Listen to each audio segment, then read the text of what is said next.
यदि वास्तविक संत का मिलन हो जाए तो निश्चित उद्धार हो जाए। हम देखते हैं कि संत मिलन भी हो गया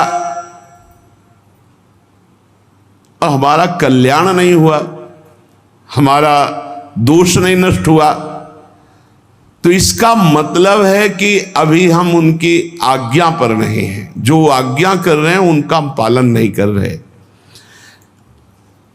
आज्ञा पालन का मतलब है उनका स्पर्श हो जाना। तो स्पर्श में अगर थोड़ी भी अंतराय बनी रही तो पारस लोहे को सोना नहीं बना पाता। एक दिन एक सेवक ने संत से कहा कि मुझे बहुत धन की लालसा है,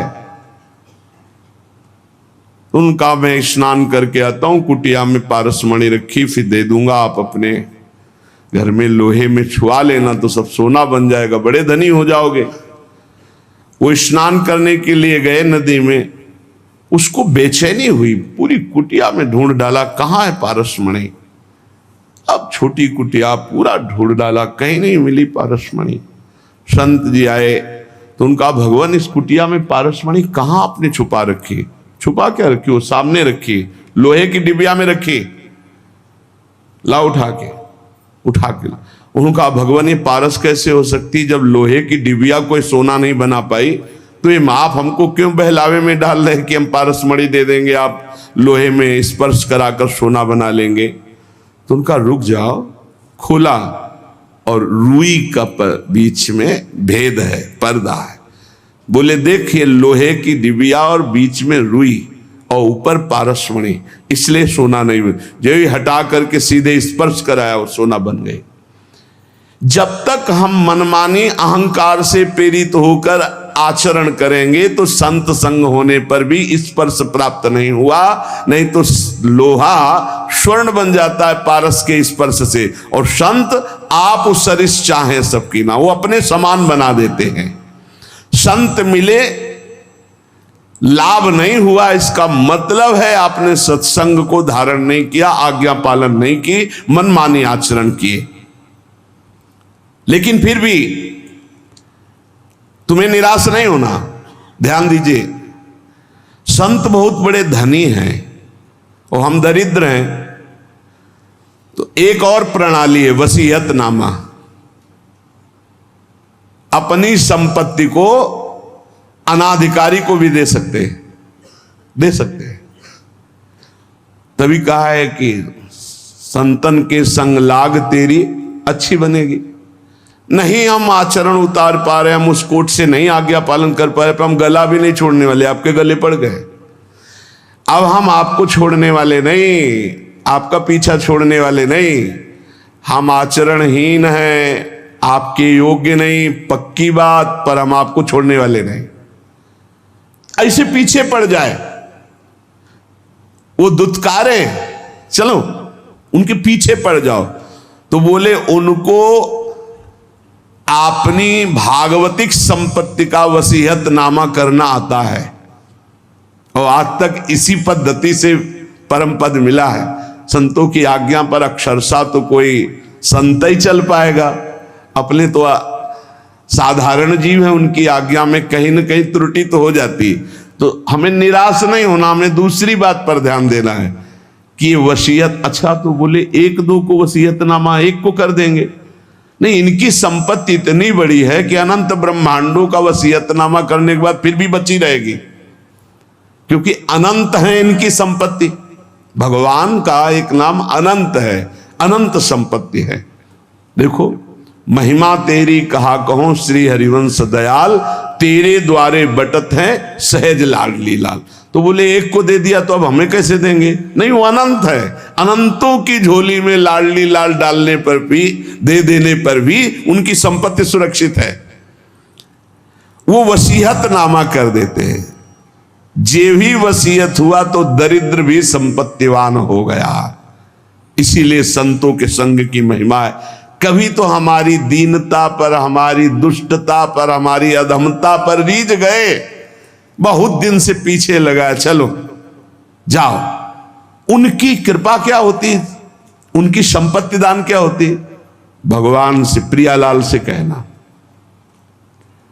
प्रियालाल अपने संतों की बात को नहीं टालते। बस आप इतना समझ लेना, ये हमने प्रत्यक्ष देखा है। महापुरुषों की अनंत सामर्थ्य दरिद्र को तत्काल वसीयत करके संपत्तिवान बना देना बहुत कठिन। इसीलिए विषयी पुरुष को भगवान के मार्ग में लगाया जा सकता है, भक्ति के मार्ग में लगाया जा सकता है, बहुत कठिन है। पर उससे हजारों गुना कठिन है कि जो अभेद तत्व भक्ति में लगा है, अभेद भक्ति, ज्ञान भक्ति में, जो ये भी भगवान की एक अभेद भक्ति है, इसमें जो लगा हुआ है कि अहम ब्रह्मास्मि, उसको दासत्व में लाना, ये बहुत कठिन बात है। ये चमत्कार केवल महापुरुषों में होता है कि जबरदस्ती बलात् उसके हृदय को, जैसे राधा बाबा के हृदय को भाई जी ने बदल दिया, पैर छू के बदल दिया। देखो दाता कैसे हैं, पैर छू के वो वस्तु दी जो पैर छू के मांगने पे भी नहीं मिलती है। अगर संत संग मिल गया है तो ये प्रमाद मत करना कि तुम उनकी अवहेलना करके हट जाओ। भाई इतनी बात पकड़नी है।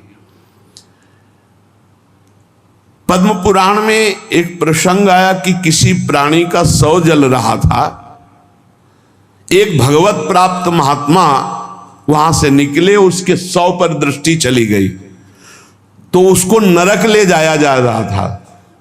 उस प्राणी को जिसका शरीर जल रहा था, यमदूत नरक ले जा रहे थे और उस भगवत प्राप्त महात्मा की दृष्टि पड़ गई चिता में जलती हुई, तो तत्काल वहां भगवत पार्षद आ गए, यमदूतों से छुटा के भगवत धाम ले। यात्रा ही बदल गई उसकी, नरक ले जा रहे तो भगवत धाम चलेंगे। मृत व्यक्ति की जली हुई चिता पे दृष्टि पड़ने मात्र से जब वो भगवत प्राप्ति के योग्य हो गया, तो जिंदा में उनकी दृष्टि पड़े, उपदेश हो, नाम कीर्तन सुने, उनकी आज्ञा पे रहे, तो उसको भगवत प्राप्ति नहीं हो जाएगी, इसमें क्या संशय।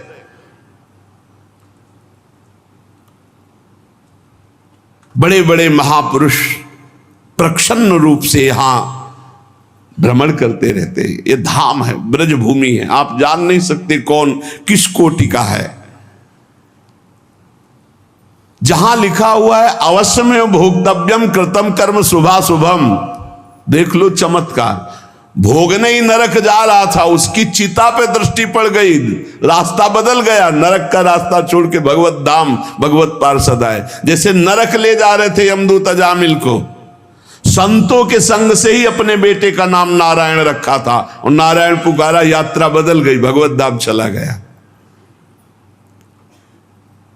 भगवान के वचन है अवश्य में भोक्तव्यम कृतम कर्म शुभाशुभ, बिना भोगे नहीं बचेगा जीव। पर संत दरस जिम पातक टरे, दर्शन मात्र से, संभाषण मात्र से, कर्मों को बिना भोगे हुए बिल्कुल सत्य विषय संत आपको भगवत प्राप्ति करा देंगे। जो भगवान को प्राप्त संत है भगवत प्राप्ति करा दे, क्योंकि उनसे भगवान से बातचीत हो, भगवान से वो प्रार्थना करेंगे, तब वो सारा कार्य माफ भगवान ही करते हैं, योग माया पर्दा भगवान ही हटाते, पर प्रार्थना संत करते हैं। प्रार्थना हमें जब अगर संत जन मिल जाए तो भगवान से इस बात की करनी कि कभी इनसे हमारी विरति ना हो, कभी हम इनसे हटे ना। ये हमारे साथ अगर प्रतिकूल व्यवहार भी करे, कटु वचन भी बोले, तिरस्कार करे, हमें हटाए तो भी नाम न दे, तो अंतिम तक बल जाएगी, पक्का बल जाएगी। जिस दिन वो करुणा में होंगे और उनकी दृष्टि पड़ेगी कि इसको हजारों बार दुत्कारा गया नहीं, इसका मतलब अब मुझे इसका ठेका लेना ही पड़ेगा, बस हो गया, उसी दिन हो गया। क्योंकि संतों का हृदय बहुत कोमल होता है, वो ऊपर से कठोरता का अभिनय मात्र करते हैं। संत हृदय नवनीत समाना, पर नवनीत में भी दोष कि निज परिताप द्रव्य नवनीता, तो इसलिए कहा कविन पर कहा ही न जाना।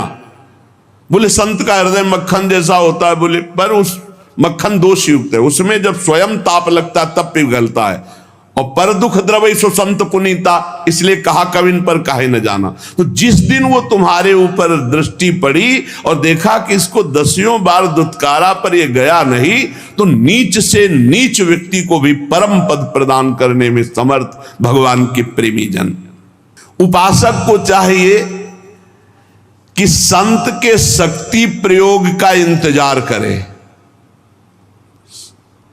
संत के अंदर एक भागवतिक शक्ति होती है जो आपका परिवर्तन करती है। जैसे अपने सब लोग हैं, आप कौन सा ग्रंथ पढ़कर वैराग्य धारण किए हो? आप देखो, आपने कब सत असत का चिंतन किया है, सत असत का कब चिंतन किया, और उस सत असत के चिंतन से आपको तीव्र वैराग्य हुआ और आप संसार त्याग करके महान युद्ध करके फिर आप कुछ नहीं ऐसे गोद में बैठे वैसे आ गए। इसे शक्तिपात कहते हैं। संतों के हृदय में भागवतिक चिंतन से युक्त होकर जब संकल्प होता है, वो तुम्हारे राग का नाश कर देता है, तुम्हारे मोह का नाश कर देता है, तुम्हारे समस्त दोषों का नाश कर देता है। पर इसके लिए उनके हृदय में स्थान बनाना होगा। चाहे जैसे बनाओ, रो के गिड़गिड़ा के साधना करके उनके आसक्त होकर, कैसे देहूती जी से कहते हैं कि जो आसक्ति संसार में बंधन का कारण वही संत महापुरुषों से हो जाती है तो मोक्ष का खुला हुआ द्वार बन जाती है। और ये पक्का जो भगवान की प्राप्ति करना चाहते हैं वो संत की आराधना में जरूर होंगे, और जो संत आराधक होंगे निश्चित भगवत प्राप्त होंगे। किसी के दुख पर दुखी हो जाना है संतों का स्वभाव होता है।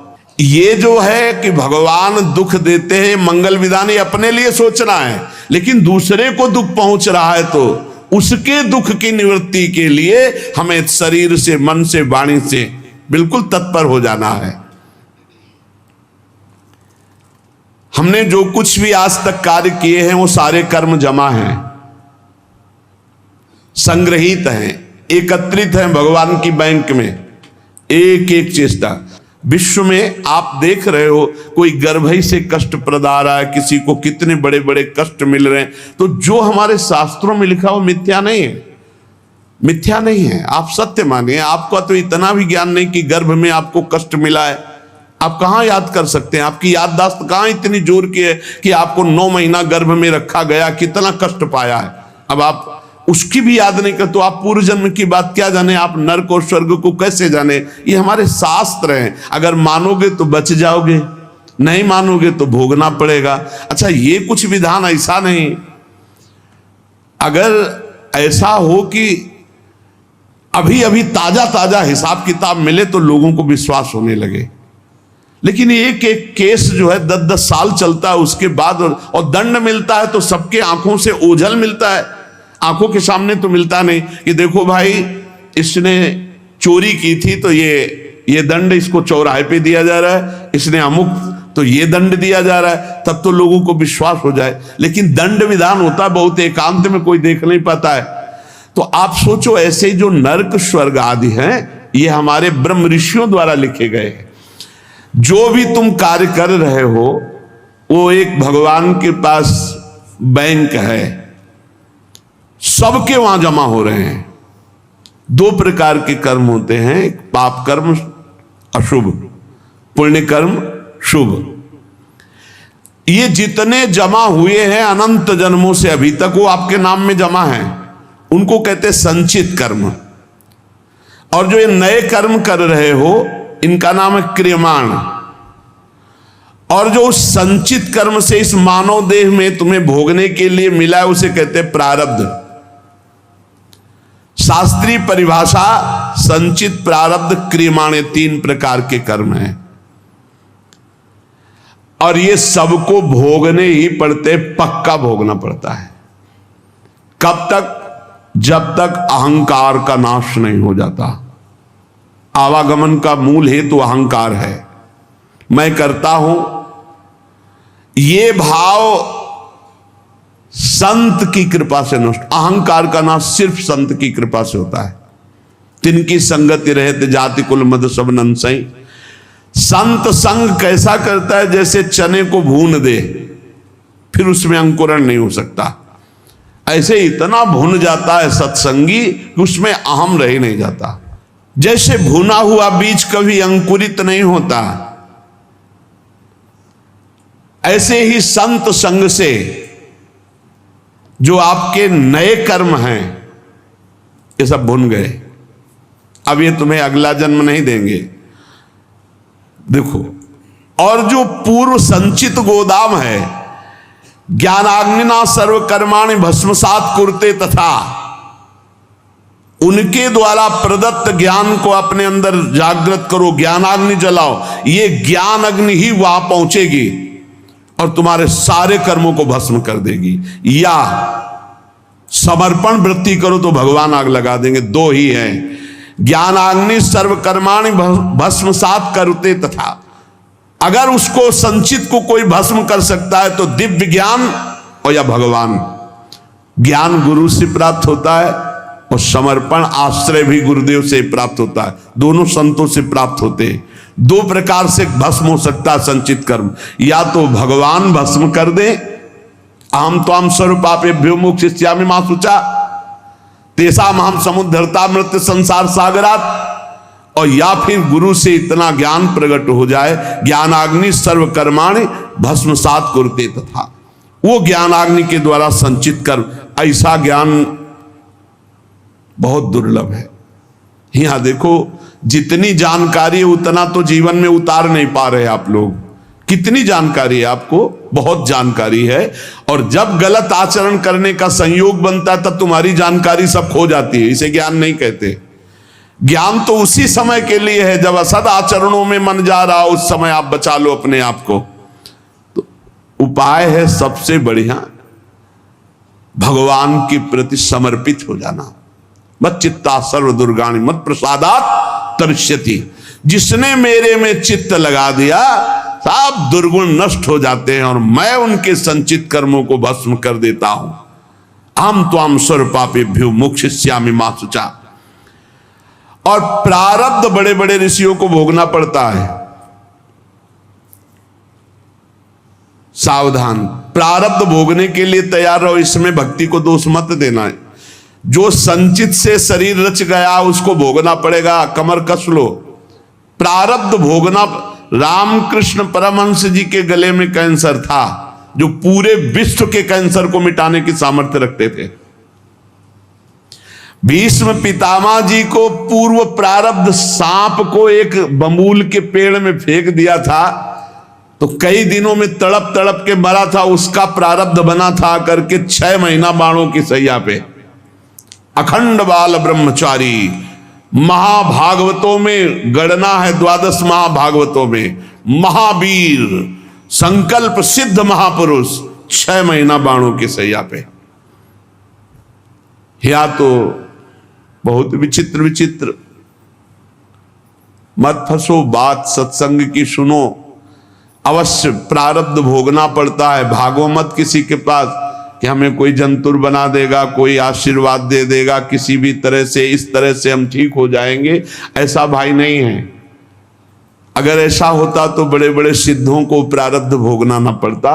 आप विश्वास कीजिए, बहुत बड़े बड़े महापुरुषों को कष्ट शारीरिक भोगने पड़े हैं, चाहे कोई भी हो। आप जिन जिन महापुरुषों के सानिध्य में देखा, अरे भाई इतना कठोर तप और भजन और शरीर का प्रारब्ध आया तो पैर में कीड़े पड़ गए। आप नहीं समझते, प्रारब्ध बहुत बलवान होता है। ये सब भगवान की माया का खेल है। प्रारब्ध शरीर का बड़े बड़ों को भोगना पड़ता है, उसको मिटाने की चेष्टा न करके भजन करके सहते हुए भगवत प्राप्ति की तरफ चलो। इसीलिए आज तक बड़े बड़े महापुरुष, भाई जी सर्वज्ञ महापुरुष हो गए थे। सर्वज्ञ। एक परिवार बहुत त्रसित था, अर्थ का व्यापार कर करके हार गया था, कर्जा हो गया था, अर्थ नहीं था, खाने को नहीं था, बेटियां ब्याह के लिए थी, परिवार बड़ा था। उसने विचार किया आज रात के 12 बजे अपने शरीर को छोड़ देंगे। शाम टाइम गाड़ी दरवाजे पे लगी, और उस गरीब आदमी के दरवाजे गाड़ी, वो घबरा गया कि क्या हो गया, हमारे पास कौन है, कोई रिश्तेदार नहीं, कोई मित्र नहीं, कोई हम पर। गाड़ी से भाई जी उतरे। भाई जी को कभी देखा नहीं था, अपने आप अपने घर जैसा भाई जी अंदर जा रहे हैं। वो अवस्था ज्येष्ठ श्रेष्ठ, इसलिए कहा बाबूजी कैसे आप?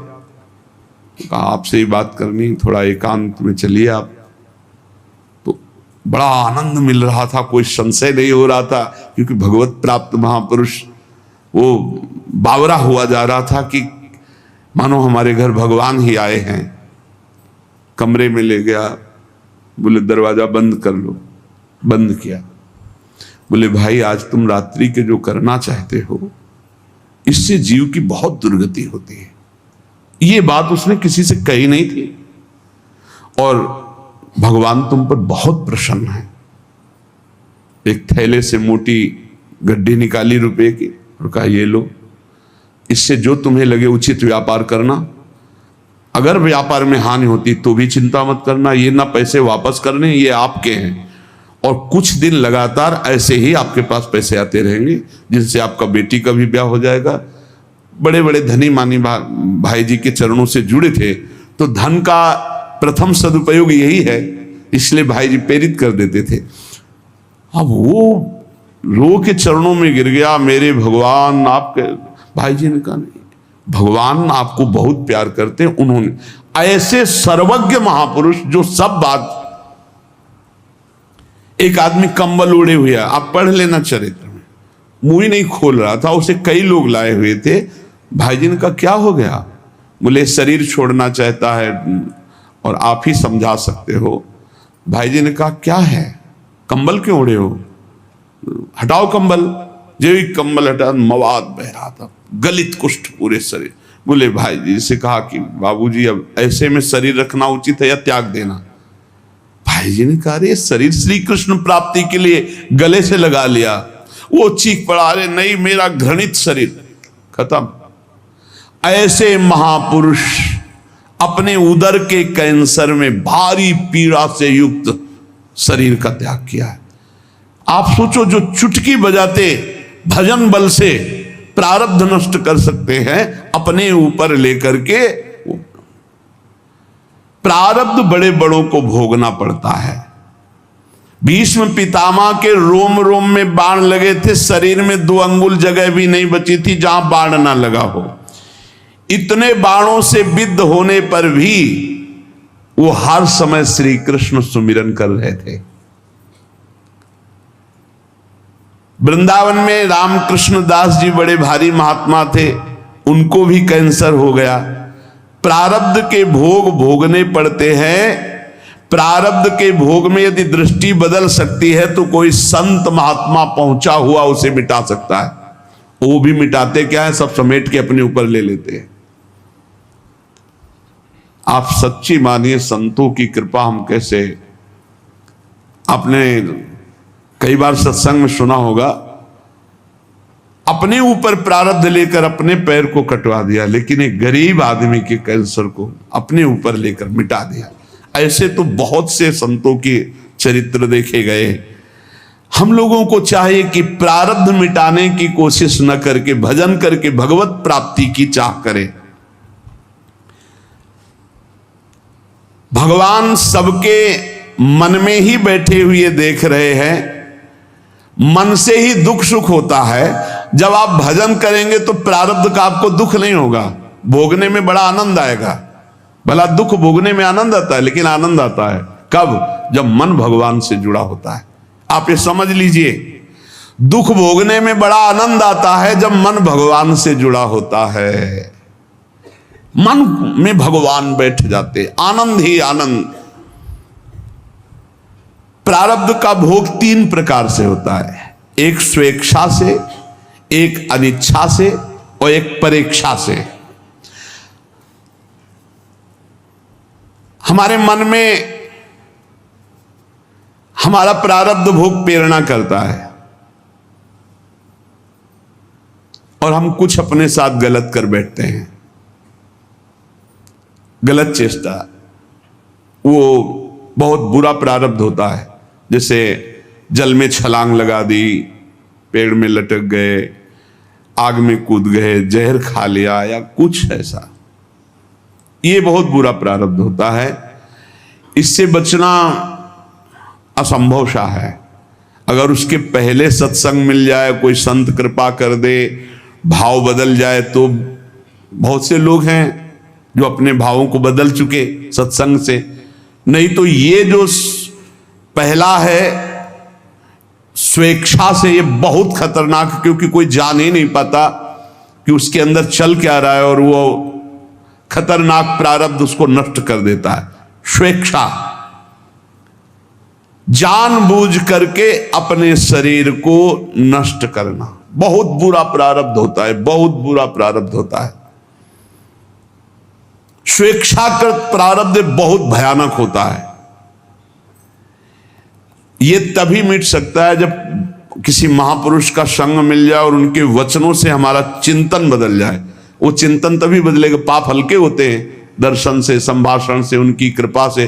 तो कहते ना आपने बचा लिया, नहीं तो हम तो शरीर को नष्ट कर देते। मतलब उनकी विचारधारा को परिवर्तित कर दिया गया, क्योंकि ये स्वेच्छाकृत प्रारब्ध है, ये आपके अंदर ही बैठा हुआ मार देगा।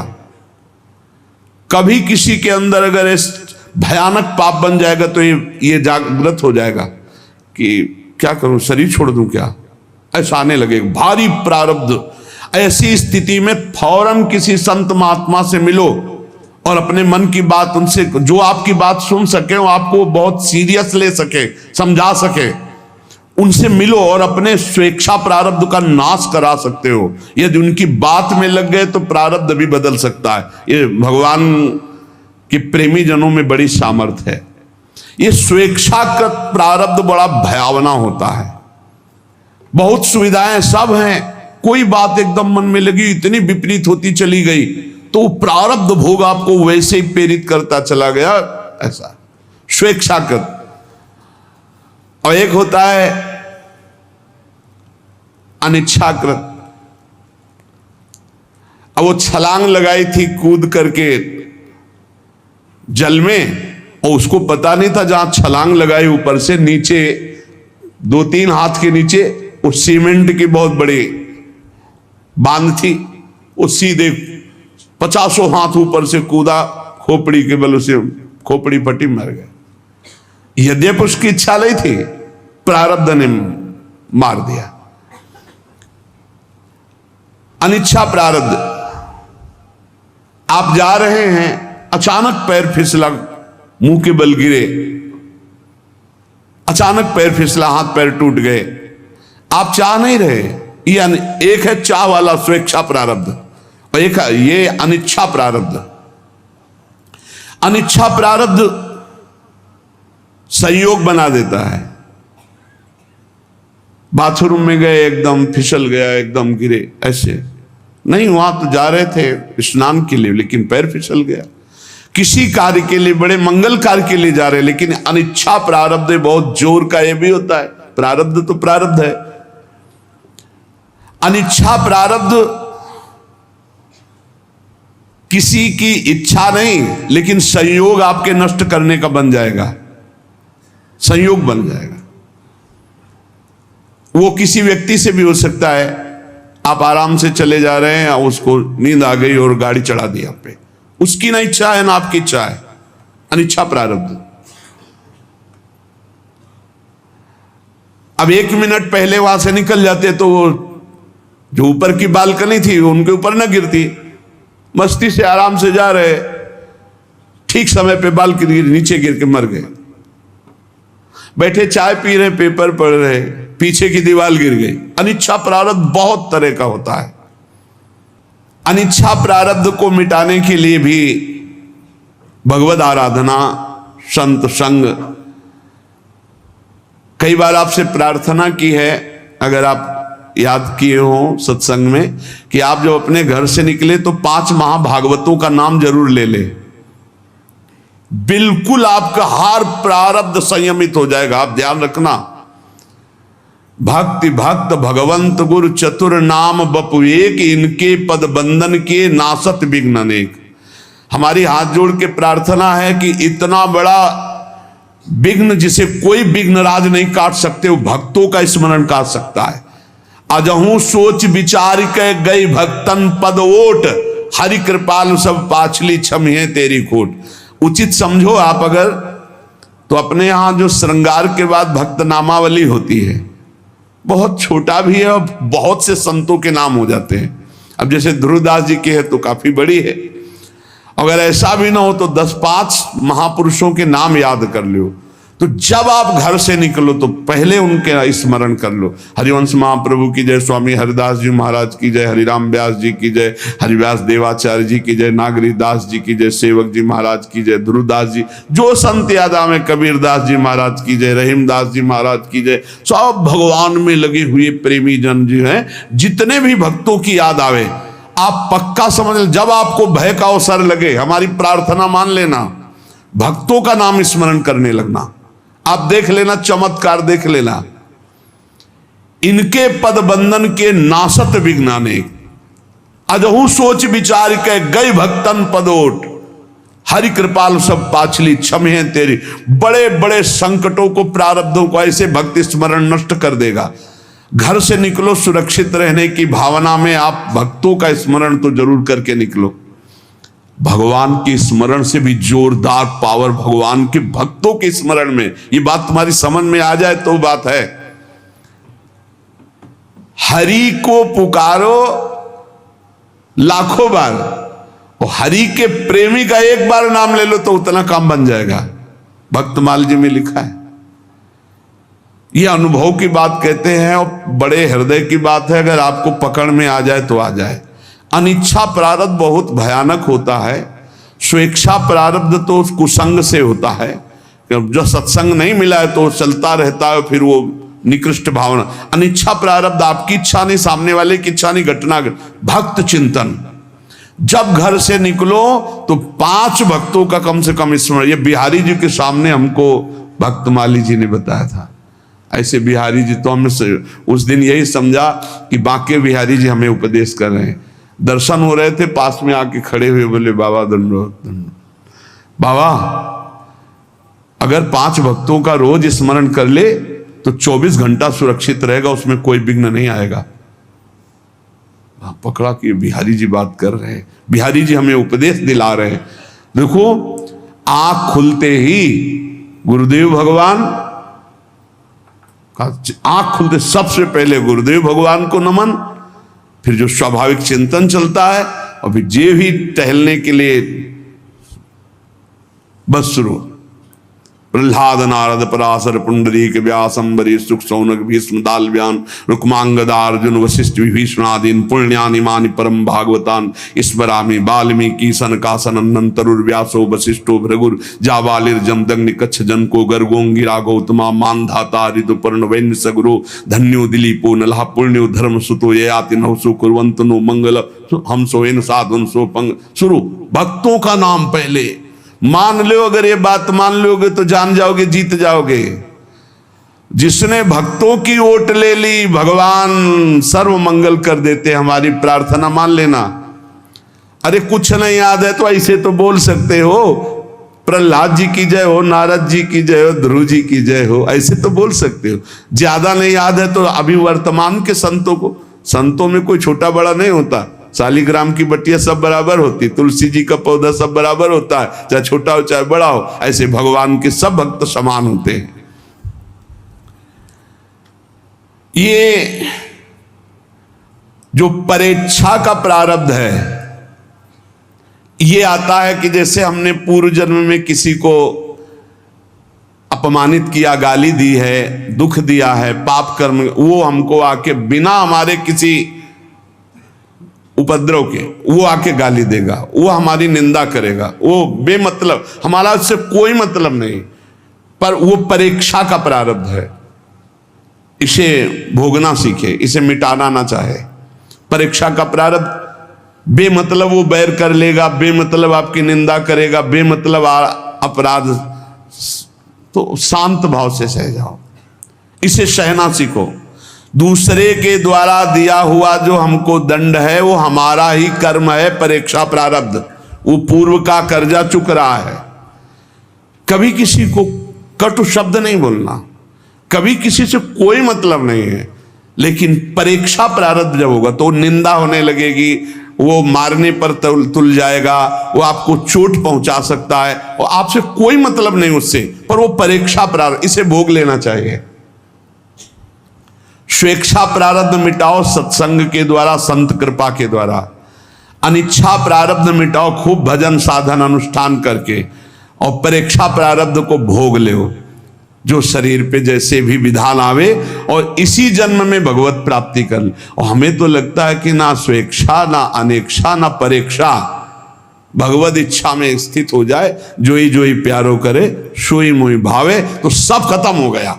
सच्ची मानिए, फिर ये दिमाग में नहीं आएगा कि हम इसका मंगल करें, क्योंकि ये तो प्रभु को समर्पित हो गया है। अब क्या मंगल करना? अब कोई इसका मंगल कर रहा है तो प्रभु का विधान है, हम राजी हैं उसी में जिसमें प्रभु हमारे राजी हैं।